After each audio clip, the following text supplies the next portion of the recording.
Who is it?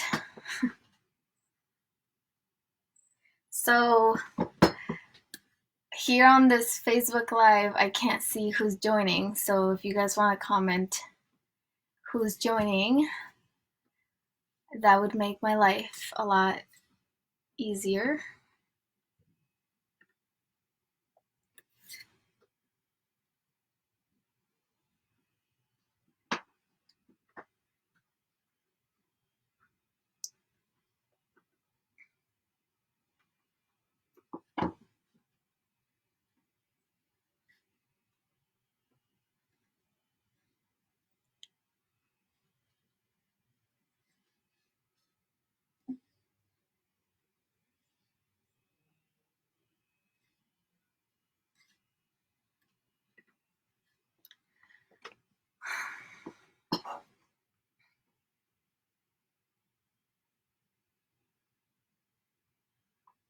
Hi, Jenny.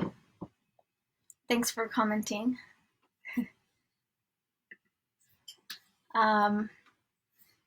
Yeah, so basically on the Facebook Live, I'm not able to see who's joining.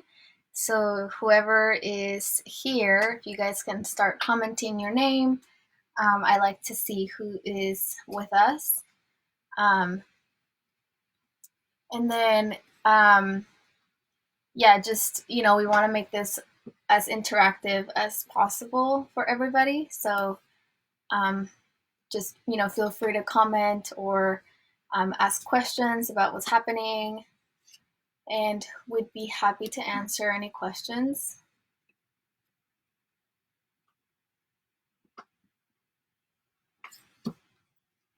So to not take too long here,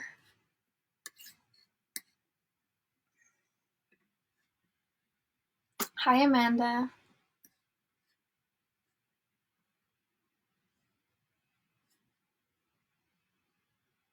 Oh, I can pin a message now.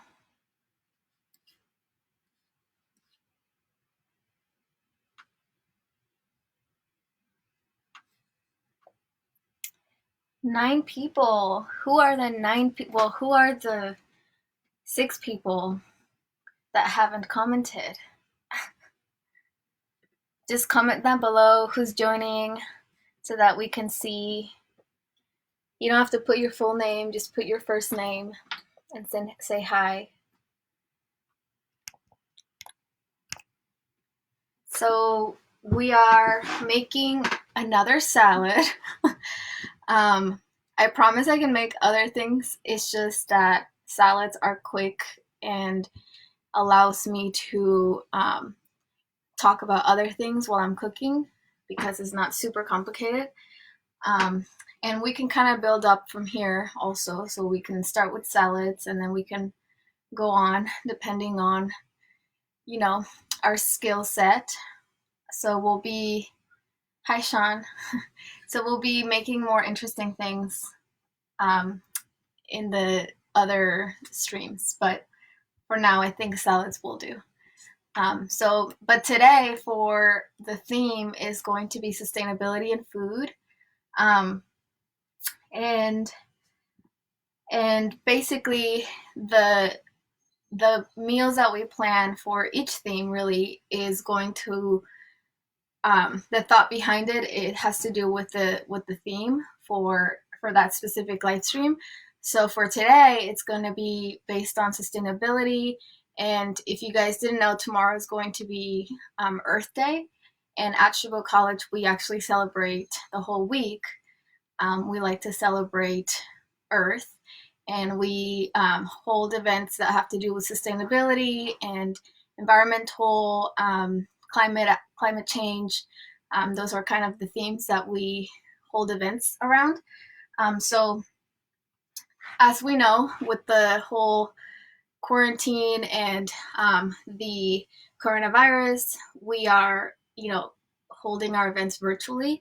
So this is basically part of that entire virtual Earth Week events. So if you're interested in attending other things, we're actually going to be putting in here some details on the comment section. We're going to be adding some other events that people at Chabot can be a part of. And yeah, so that being said, today we're going to be making a recipe that is thought around sustainability.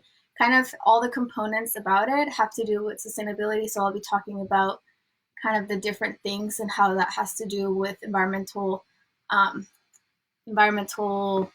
climate slash sustainability topics. So it's a very simple recipe. So it has very simple ingredients. The only thing that you might have a little bit of trouble finding is the tempeh, but I'll talk about that when we get to it. And other than that, I'm going to be talking about kind of just general themes within this recipe. And we're going to be talking a lot about plant-based and vegan diets. So we have a joke here that I'm kind of in this cult and trying to like convert people to plant-based, which is partly true. I'm not going to deny it. So feel ready to dive into that later. But for today, we are making this. It's actually kind of more of a fall themed salad that I always make in the fall because it's very hearty and filling. But when I was looking into ingredients that were in season right now, a lot of the ingredients that are in season are actually from the salad. So I guess technically it's also spring salad for us Californians. So that's kind of the first theme that I wanted to talk about today, which is eating foods that are in season. So you might hear about that a lot, and kind of, I don't know, it might be like something basic that people do, but kind of the thought behind it is if you're eating things that are in season, that means that they're grown locally, which means that they're not traveling as far to get to your house. And so the less that the foods are traveling, the less fossil fuels the less fossil fuels they're emitting, because it takes gas to drive or fly food across the ocean or across different like countries and things like that. So kind of the most basic thing that you can like start with is trying to research foods that are grown locally, and it might limit a lot of the things that you can eat, but at the same time I think it's important if you just focus on a couple of things, and then the other ingredients you can kind of be flexible about. But if you are trying to focus on using certain ingredients that are in season, then you're at least being a little bit more thoughtful about just the foods that you eat. So today I will be making this salad, which has it has beets and it has sweet potatoes, kale, and then avocado, and then I'm using a few ingredients for the dressing, and the last ingredient is tempeh. And I'll be talking about tempeh and how it's a great plant-based alternative to eat. So, but it's so in terms of what's in season, we actually have a link that you can search and you can put in your location. So I know I have some family right now watching from Mexico, and so if you live in other areas that isn't California, you might have different foods that are in season that you're not seeing today.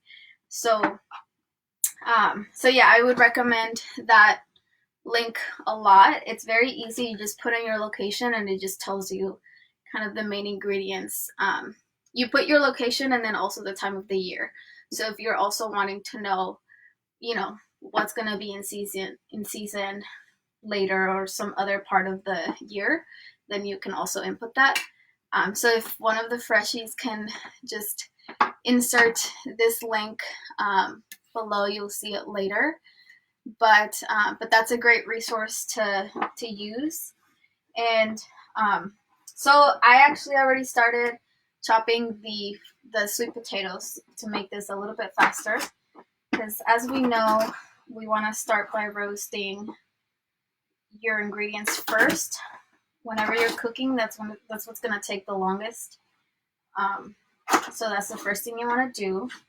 And so I'm just cutting the last of my beets here. And I am using 3 beets today. They're kind of small, so if you will have 2 big beets, that would be fine as well. And I'm using 1 kind of medium to large sweet potato. So we are going to be roasting these, and this is not really nutrition based today, but just a little tip: if you roast your vegetables rather than boil them. Like, I know some people like boiling beets. I love the taste of boiling beets, but I would rather roast them because that retains more of the nutrition. And also I am keeping them, I'm keeping the peel, so I'm not really peeling any of the veggies, which I also recommend. So we are going to be roasting these. I'm just going to add a little bit of olive oil, just a little, and I don't really need to season it because the dressing is gonna have a good amount of flavor. So same thing with the sweet potatoes. Like I said, I'm using about a medium to large sweet potato here. And off to the oven. So these are gonna roast for 20 to 30 minutes. So hopefully I remember.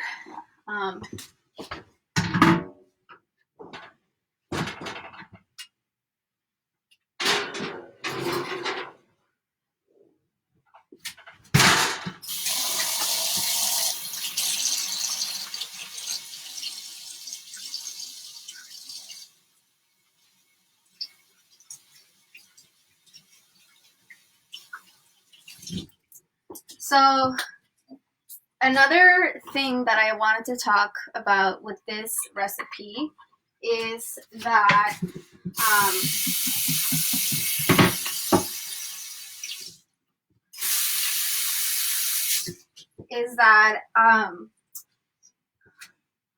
we also want to be kind of purposeful about the kind of using up as much as you can when you're buying, when you're buying your vegetables. There's certain parts of the vegetables that we don't tend to like use because it's just, we're not used to using all of it. And I think like, for example, broccoli, we tend to think, you just cut the top parts and then you leave the stems and you forget about it. But a lot of people, if you cut it, it still tastes great and you still are eating a lot of the nutrients from the stems. And yeah, you can just like cook it as normal and eat it, and that kind of, you're basically taking advantage as much as possible of the entire food because it took resources and water to grow that food. So if you're making sure to use the whole part, then you're kind of, in a way, being more sustainable or less wasteful because you're not going to be discarding an entire part that you could have eaten. So that's kind of what we're going to be doing here with these beets greens. So when I shopped for the beets, I always look for the ones that have the beet greens with it.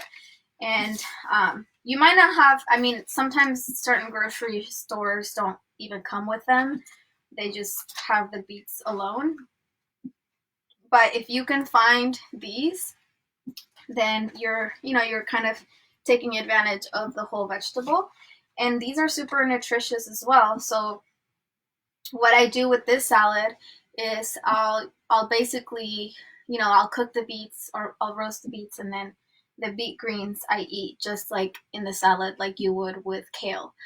Um, so so I basically, for a salad that I would usually buy about 2 bunches of kale, I'm only buying one, and then I'm utilizing the beet greens as well. And I already washed everything, so you don't have to worry about that. But make sure you're washing everything. And what I'm just gonna do is I'm going to be, actually, maybe I should start with the. I'm gonna start with the or I guess continue with the tempeh, because this is gonna actually marinate for a little bit. So we want to take some time to marinate this. But like I said, tempeh is a great plant-based alternative for things like chicken, or I don't know, like some other meat that you would use. So I'm gonna talk about why eating meat or animal products is pretty bad for the environment.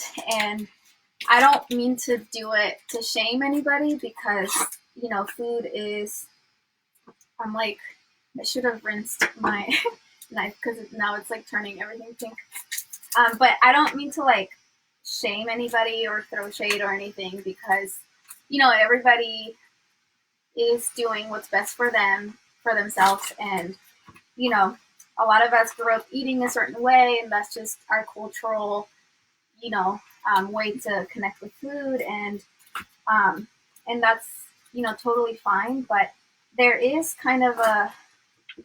there's a lot of problems with the way that we produce meat now, and the way that also we eat meat, because um, there's just like the quantity, and the to the extreme that we do it, it's very detrimental. And there's a lot of repercussions on the environment for that.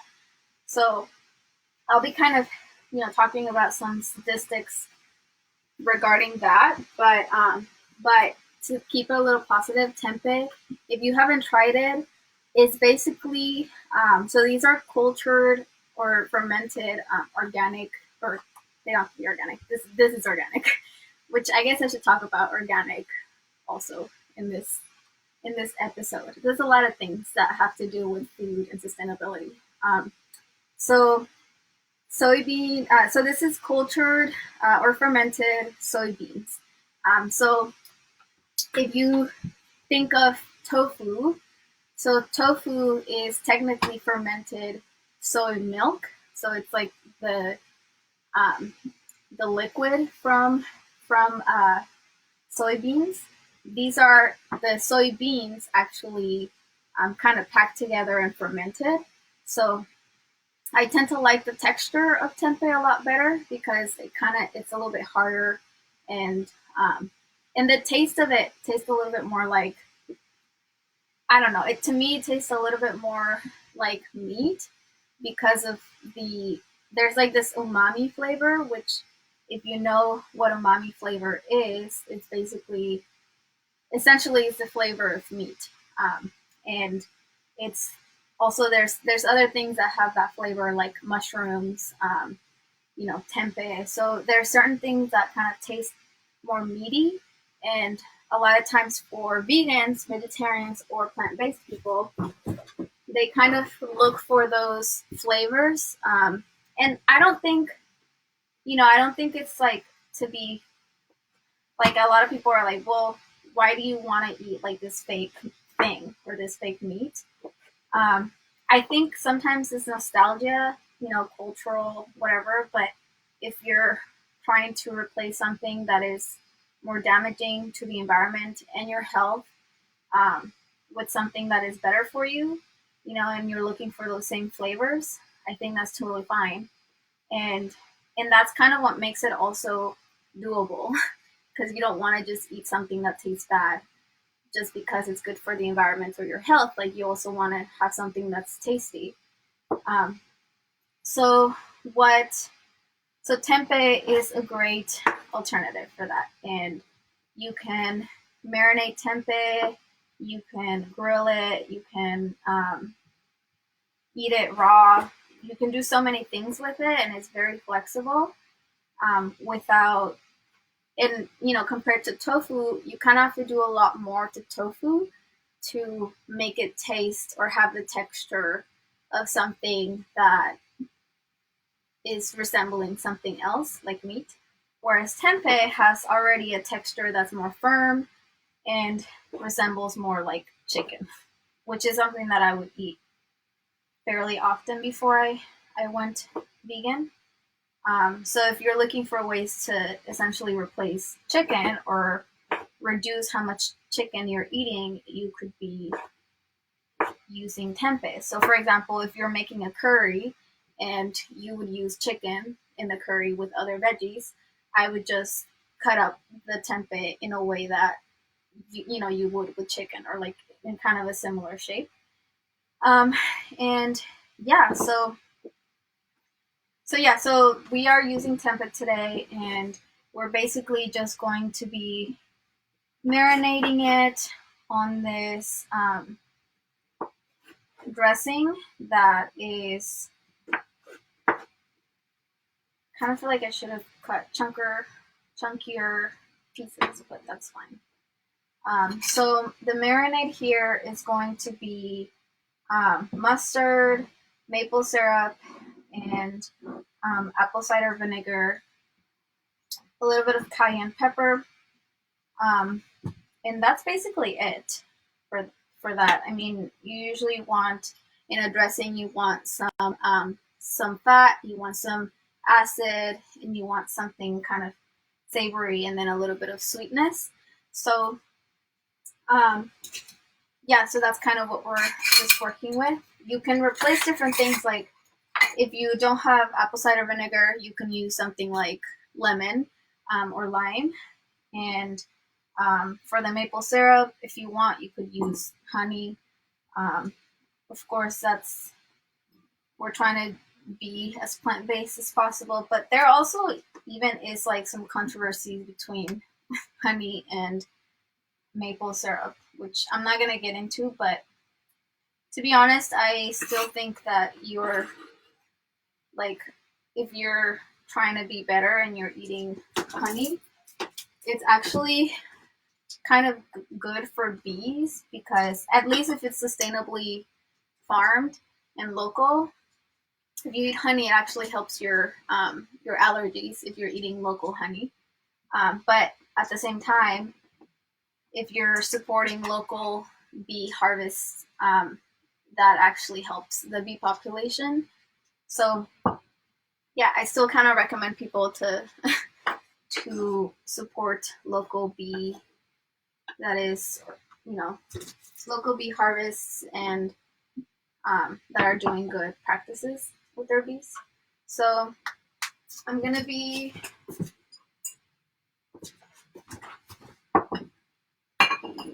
making the marinade and then just putting it in the tempeh. So if you guys are joining now, just make sure to comment on the comments what your name is. We want to know who's watching, because we can't see people's names if they just join. And I want to kind of see everybody who's watching and like just talk to people. But the marinade is going to be a 1/4 cup of apple cider vinegar. And I actually think I'm going to double the marinade because I'm making a little bit more than usual. So I'm going to be doing 1/2 cup of apple cider vinegar.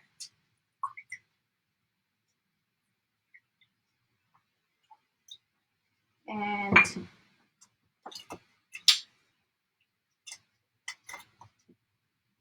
oh, actually, I'm also using Tamari. So this is also a gluten-free recipe for those who are interested in that. So we're doing 2 tablespoons of tamari or soy sauce if you're not gluten-free. Actually, I'm doubling this, so 4 tablespoons. So 4 tablespoons.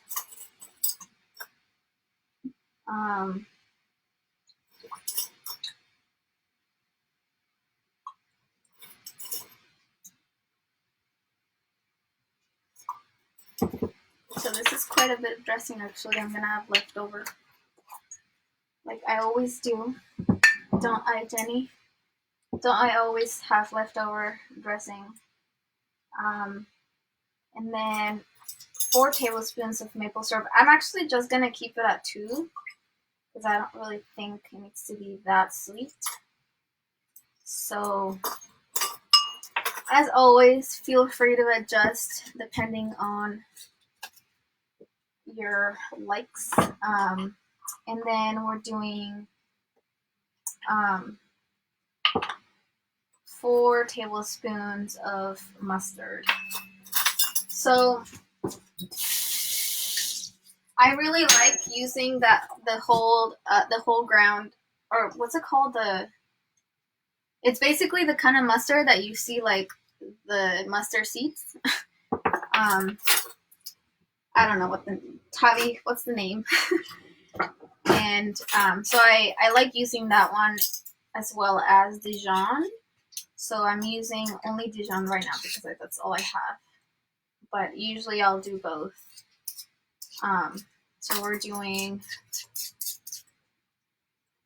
4 tablespoons.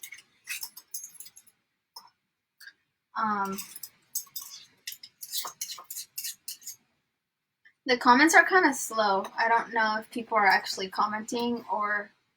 Oh, shoot. They are. I just didn't scroll down. Hola, Jime. Yeah, I need to, I guess, scroll down for the comments because I was not seeing anything. So, yeah, basically we're doing the mustard now. And then we're gonna do a little bit of black pepper and a little bit of cayenne pepper for some spice. So, I don't know, like half a teaspoon? Eyeball it, guys. Learn to eyeball things. That's my number 1 advice for cooking. And almost every Mexican mom's advice for cooking.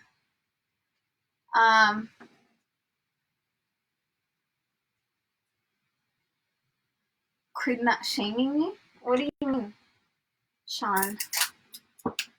What do you mean?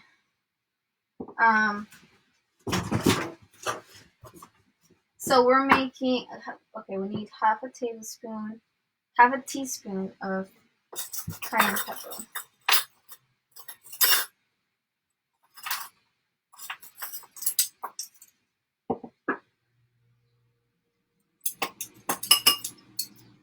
All right. And then we're just going to, what's the time? Ooh, 30 minutes. Time goes fast when you're having fun. That's like such a typical comment. Okay, so we're just gonna mix this, make sure it's all well incorporated, especially the mustard,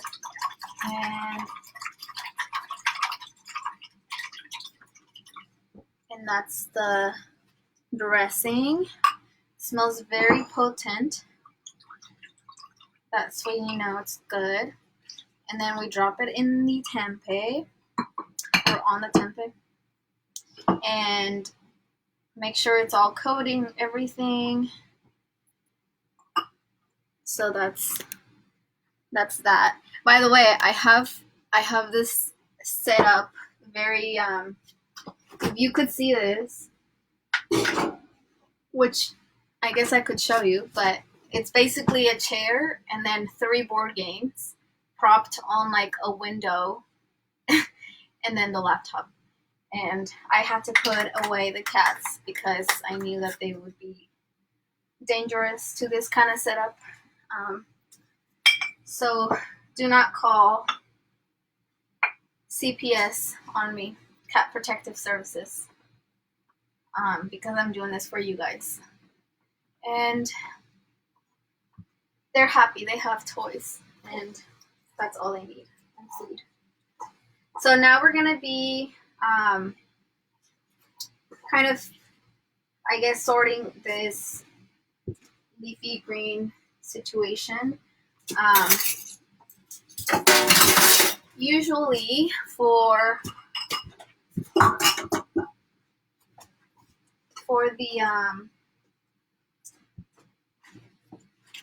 the beet greens is the same things that kale. You know, it's kind of bitter, so you want to make sure you kind of work the dressing into the greens.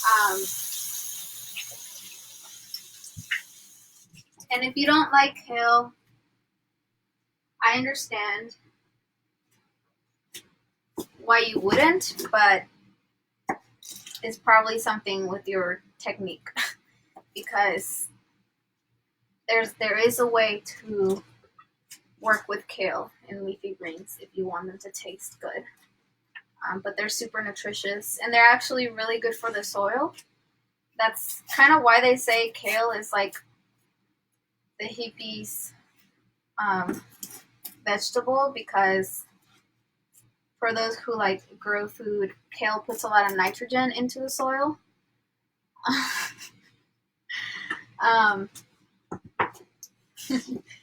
Thanks, Sean. So yeah, it's for the, what was I even saying? I shouldn't be reading comments right now. I need to be concentrated.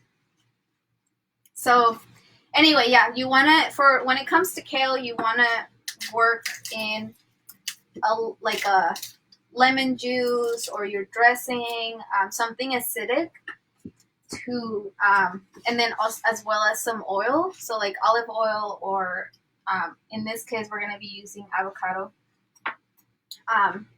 And you just want to massage your kale so that you're really kind of breaking down that bitterness from it, and it's basically you're kind of cooking it down a little bit, but it'll still have that crunch that we love about kale, and it's the reason why I like cooking with it, because you get a lot of nutrients from it, but you also, it's crunchy and you know it's more tasty, has more flavor. So right now, yeah, we're just stemming all the beet greens. So that's the part that you do want to, I mean, I suppose you could cook it in like a soup. If you were to like throw these in a soup, you could probably throw in the stems, but I am not cooking any soups today, so I'm gonna save them actually, just freeze them, since we're trying to be low waste today.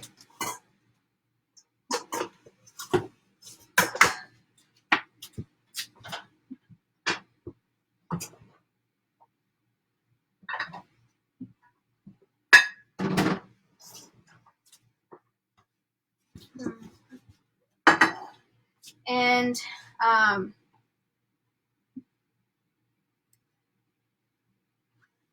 yeah, so the comments here are provided by, if I didn't mention before,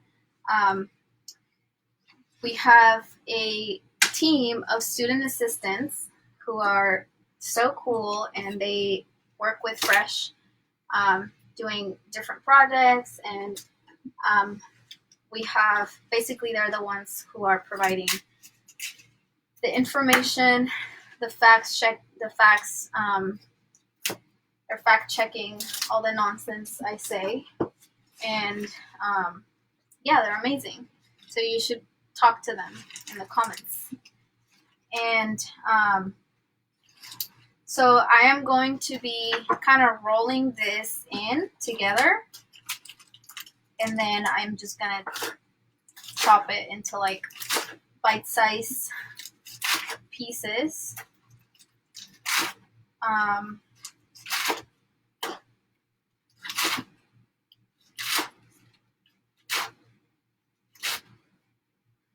And there you go. That's basically the beets, the beet greens. So we're just gonna be putting it in this big bowl. So I guess like I should start talking more about plant-based and start converting people since my time is running out. So basically, guys, growing meat, growing cows, it takes a lot of resources, and you know, we're not even going to talk about kind of the ethical side of it, or the nutritional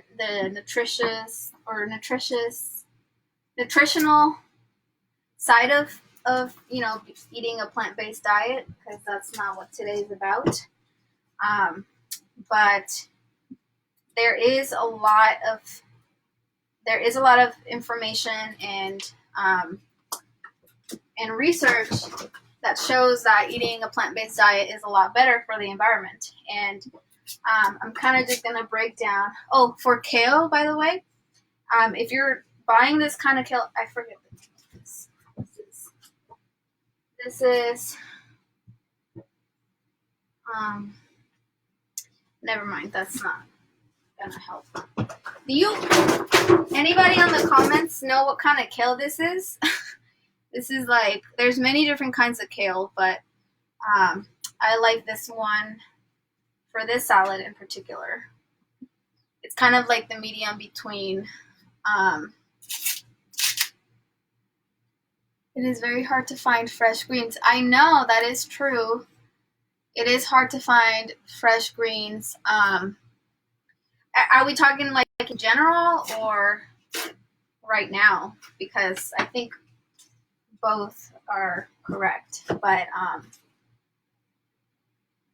yeah, so like Amanda said, there is, which Amanda, by the way, is a freshie. It's one of the freshies.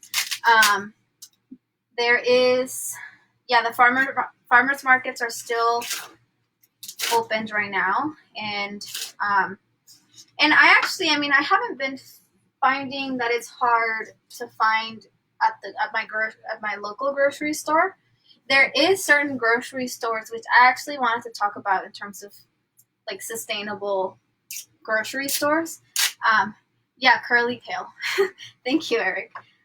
So there are certain grocery stores that are going to have better practices that have to do with being more environmentally friendly or environmentally conscious.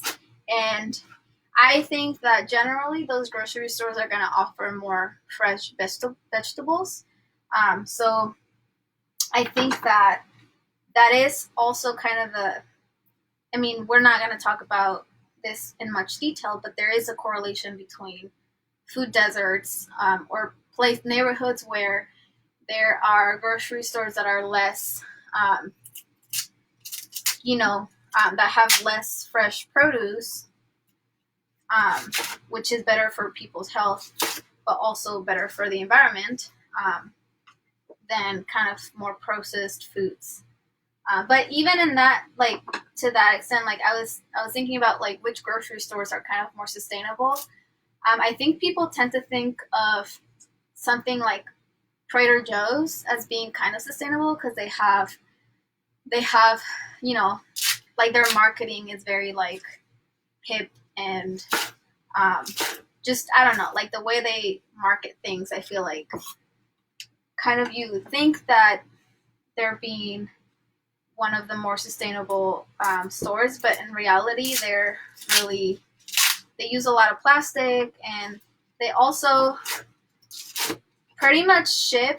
I mean, Farmer Joe's is not a grocery store that is from here. It's from the East Coast, and even that, like the food that they get in the East Coast comes shipped from other places of the world.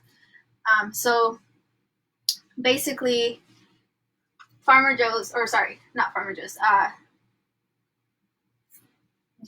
have a grocery store near my house. It's called Farmer Joe's, and it's a really good grocery store.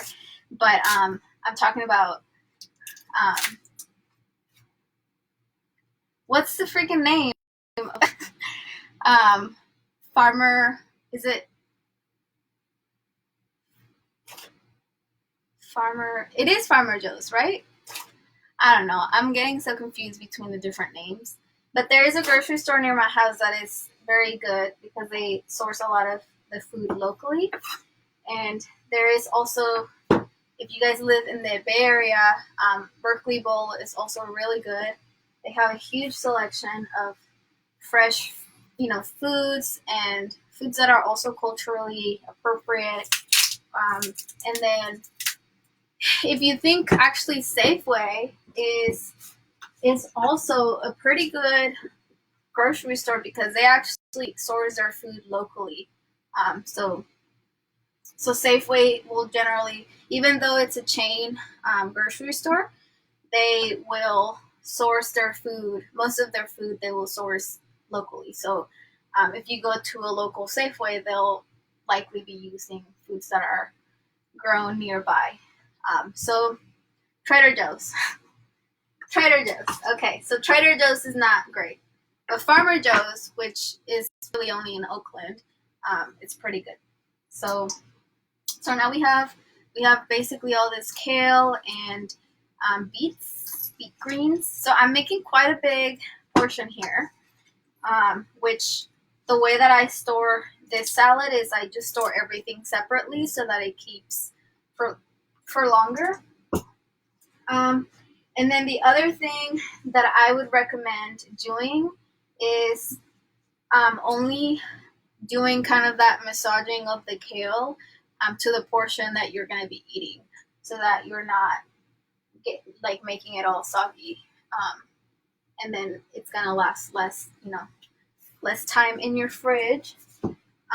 So to demonstrate what I need to do, I guess I'll just grab a smaller bowl.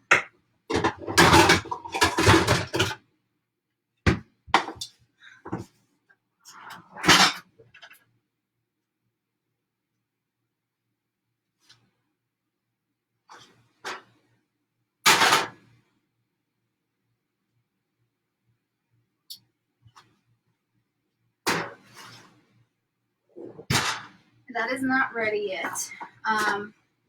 So we are going to grab a little bit of the kale and a little bit of the beet greens. And we are just, basically, we are going to take some of the avocado, which if you don't have avocado, you can totally use some other kind of fat. So olive oil, whatever you feel like using. And basically, you want to just get in there with the avocado and the greens. And we are just going to massage the kale.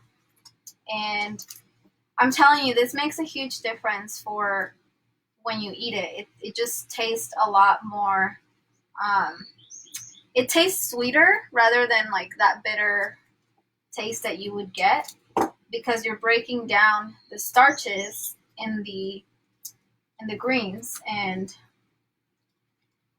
then also makes it easier to digest. So what was I even? I was like totally talking about something else and then derailed to grocery stores. But in terms of the plant-based rant, there I had some like statistics here that I want to share, but and also I should have started with, but basically 20 to 30% of global warming is attributed to food production, which is why it's so important to talk about sustainability and, you know, what does food have to do with being sustainable and more environmentally friendly. And,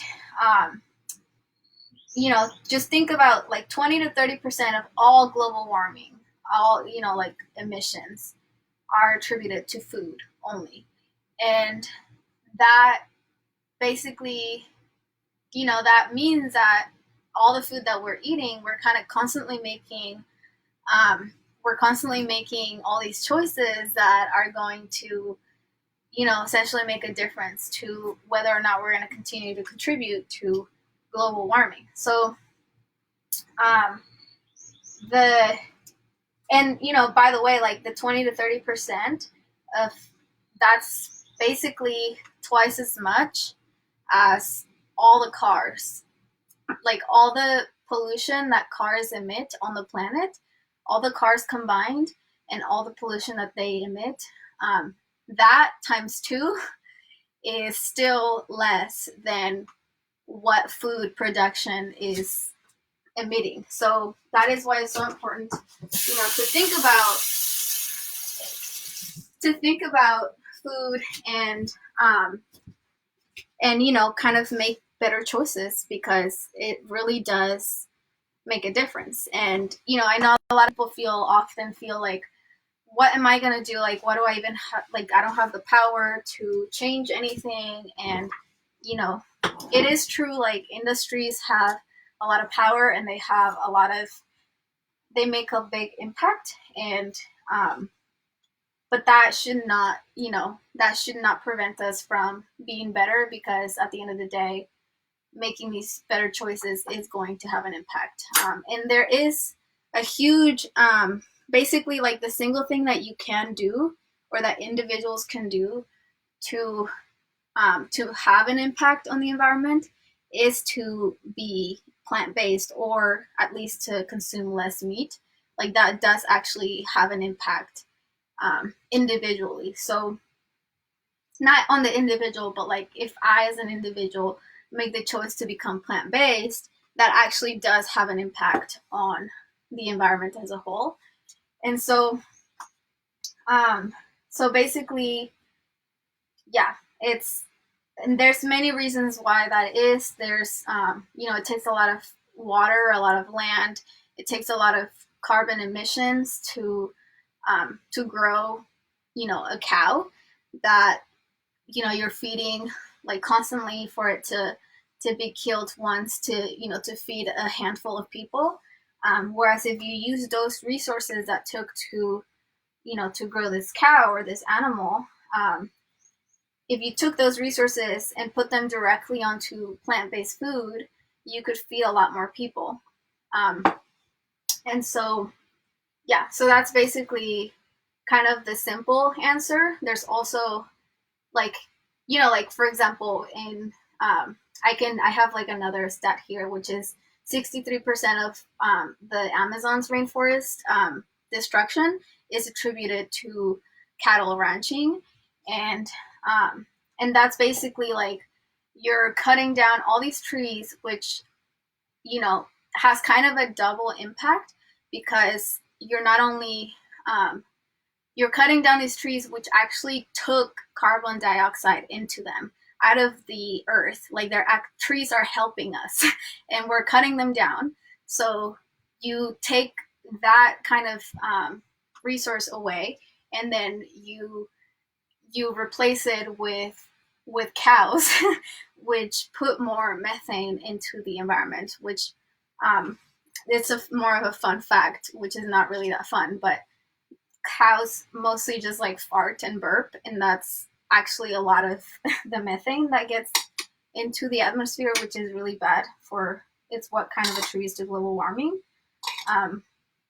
But yeah, other than, you know, a lot, other than like all the, with using all the water and land and other things that go into it, that's kind of another reason why they're a big pollutant. We are running out of time, and this is why I need to make like a simple recipe. But we are quickly going to catch up here by grilling, or we're going to be grilling the tempeh. So I'm just going to be doing this on the side here. And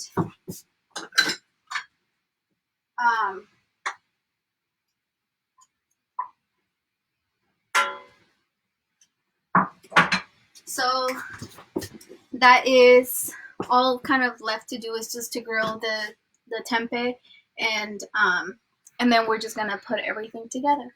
But yeah, back to my rant.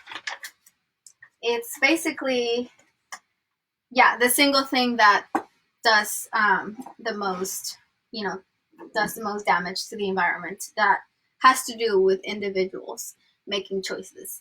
So I understand it's really hard for people to like just go completely vegan, which is actually something that you shouldn't do, because in the long run, you want to, you know, make these changes in your life that are actually going to be sustainable, not just for the environment, but like for yourself. So on the long run, you want to make these choices gradually so that you actually stick to them. Because if you just, you know, if you quit tomorrow all these animal products, you're, you know, making a huge change in your life that is not gonna stick. You're just gonna give up, because it's gonna be hard, and it is hard to do that. So I do not recommend anybody, you know, I think like there are certain things that people have done where you watch a documentary or you watch this kind of video and it shows like all the horrible sides of the industry, and you want to make, you know, you want to be you it kind of leaves you feeling like I really need to change everything, which is fine. But I think that you should just make gradual changes and kind of introduce more plant-based foods into your life, and kind of learn how to cook with them. You know, take certain things out, replace it with something else, and be really thoughtful about how you do it. Because if you just quit everything and you don't think about how to replace these things that you've been eating, it's actually going to be really damaging to your, you know, your body, because you're not going to be used to that, and it might, you know, make a negative impact on your health. Also, like it's going to be harder for you like to actually be able to maintain that if you don't know like the different resources that there are to be able to keep it up. So the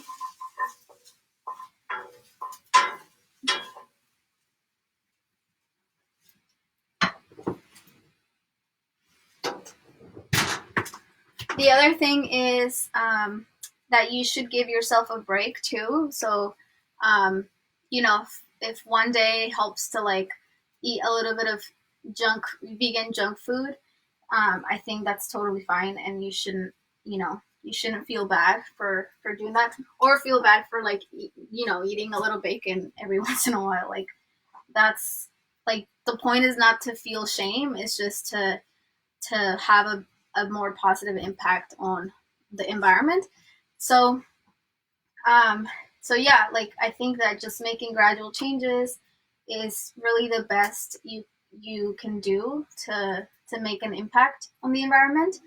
I think that if you're eating a lot of meat already, I think reducing that drastically will make a positive impact both on the environment and your health.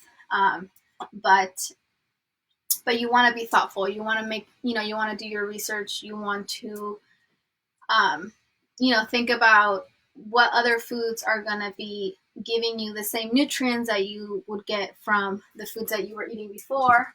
And I am burning my stuff over here. But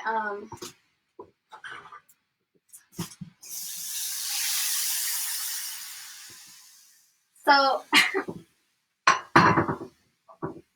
so yeah, I was just cooking this the dressing and the tempeh, and you want to get kind of a nice little caramelization happening with that. And then I'm gonna take out my sweet potato and beets. But all the way, before I forget, there is honestly, like, it is so much easier. It is so much easier nowadays to be to be plant-based, because there's so many oh my gosh. There's so many like now vegan cheeses, or like meats, or fake, whatever, which, like, you should not just replace meat with that, because that is not the point of being plant-based. But if it helps you transition, like, I think that's a great way to do it. Something that I didn't talk about right today, but it's a huge thing, is also plastic. So there is plastic, I think thinking about plastic and the kinds of foods that we get would also be a great way to make an impact. So my advice on that is to use reusable bags that you can take to the store. I know right now there's, like, most stores don't let you bring in your own bag, which is, right now our health is our priority. So I would not try to rebel against that, because in the end, if people are not healthy, or, dying or in danger from this virus, then there's no point on making any of these environmental changes. So we definitely want to follow CDC's instructions on that. But when we come out on the other side of this, bringing your own reusable bag. I have several that I keep in my car. Bringing your own bag. And then also, this is like the next level, but bringing, like, the little cloth bags for your veggies. That's also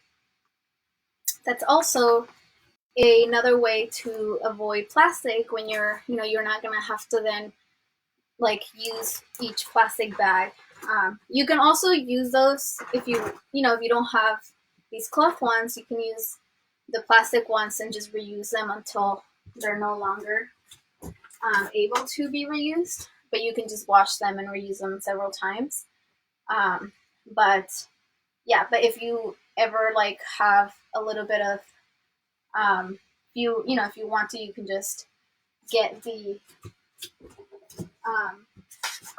purchase the reusable cloth ones. So I have 1 minute, so I'm just gonna show everybody how this turned out.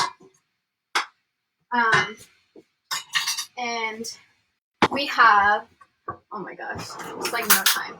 So we have all the veggies here, and then in the end, I am adding some hemp hearts, which also, like the tempeh and the kale, pretty much everything in here has a lot of protein. But these are super nice, very healthy fats. I'm adding hemp hearts, and I'm also gonna add hazelnuts. I don't even know if it's gonna cut me. I don't think it's gonna cut me off at 1 hour. But if it does, just know there was hazelnuts in this. But I'm just grabbing some hazelnuts, and of course, if you have any other kind of nuts that you like, you can add it. But I am adding hazelnuts because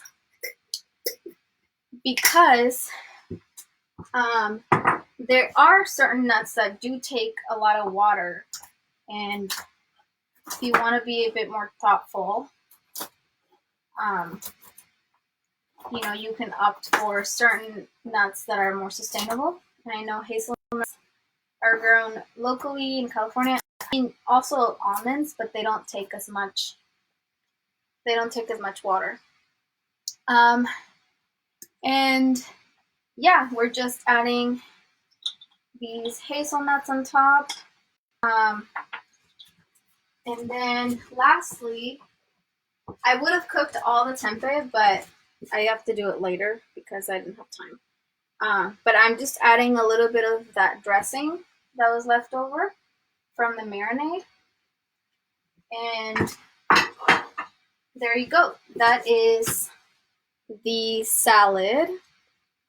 It is very nutritious and very nutritious by Bobby, and very yummy and hearty and filling. So if you are looking for ideas on making salads that are gonna be yummy, because there's some salads that are super boring and just don't really have a lot going on for them. Thank you, Eric, for that fact. So yeah, so these are just, I know it's kind of rambling all over the place with all the different facts and whatever. The point is there's a lot that has to do with food and the environment. And, if you, we don't want to overwhelm each other with information, but if you start somewhere and just kind of look into the information behind how you grow certain kind of food, if you just start anywhere and just try to be more thoughtful, then that's making a huge impact. And yeah, there's a lot of resources nowadays. There's a lot of videos. There's a lot of recipes, and even like in the grocery stores, there's a lot of alternatives that make it a lot easier for people to make these decisions.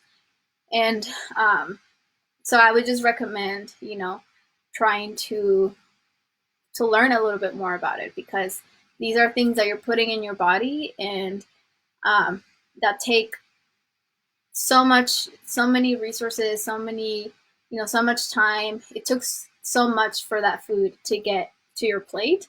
And so I think it's just going to be doing it justice to learn a little bit about it and try to have a more positive impact. And yeah, so so with that, I don't want to keep you guys, but I hope you enjoyed today's live stream, and I hope that you try, some of these ingredients at home or this recipe. We are also going to be posting today's live stream on our YouTube, which if you want more recipes that are plant-based, you can also find them there. I'm going to be cooking some that are just going to take 3 to 4 minutes. So they're going to be super quick. And I'm not going to be lecturing anybody in those. So yeah, feel free to follow us on YouTube. We are Fresh Space Chabot. And yeah, thank you guys so much for tuning in today. I hope to see you all on the next live stream. We're actually going to be doing another one next week. And we're going to be talking about CalFresh. So if you're interested in learning about CalFresh and how to receive CalFresh benefits, please join next week. We're going to be doing it also on Facebook, and we're going to be cooking another great meal. So thank you all for coming, and I hope you have a great rest of your week, and I hope you all celebrate Earth Day tomorrow. So, goodbye. Yeah, the recipe will be written out, so we will add it to this video on Facebook. Oh, actually, we'll be probably posting a recipe card, but yeah. Thank you guys. Bye-bye.